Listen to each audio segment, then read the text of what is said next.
আছে তদ্রুক অ্যাক্সেলারেটর চিপে ধরে। আসলে যে কোনো মুহূর্তে গাড়ি একটা দাঁড়ায় যেতে পারে, একটা মানুষ দৌড় দিতে পারে, যে কোনো মুহূর্তে একটা হতে পারে না।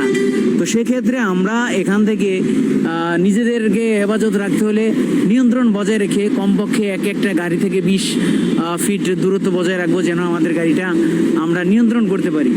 আসলে ওভার স্পিডে গাড়ি চালানোটা বড় বাহাদুরি নয়, সবচেয়ে বড় বাহাদুরি ছিল নিজের গাড়িটাকে নিয়ন্ত্রণ রাখা। আসলে আমরা যেন সবাই এই ভুল না করি, আমরা সমস্ত সব ড্রাইভার সতর্কতা বজায় রাখবো। আমাকে যদি কেউ ওভারটেক করতে চায় তাকে আমি ছেড়ে দিব, কেউ আমার সামনে আসতে চালালে আমি তাকে ওভারটেক করবো। অন বাই রাস্তায় চালানোর নিয়ম হয়েছে এটা। বাইরে এটা বিদেশ না, বিদেশের কোনো রাস্তা না যে এক লাইনে একটা স্পিড দেওয়া আছে, সেখান দিয়ে গাড়িগুলি স্পিডে চলে যাবে। এটা বাংলাদেশ, আমরা বিদেশি স্টাইলে গাড়ি না চালাতে যাই, এভাবে দুর্ঘটনার সম্মুখীন না হই। আমরা নিজের সতর্কতা বজায় রাখি, আমরা ভালো থাকি, কোম্পানির গাড়িটি ভালো থাকুক, প্লাস আমাদের জীবন ভালো থাকুক। একটি দুর্ঘটনা সারা জীবনের কান্না, আর আপনি যদি কিছু হয়ে যায় আপনার ফ্যামিলি সারা জীবন কাঁদবে।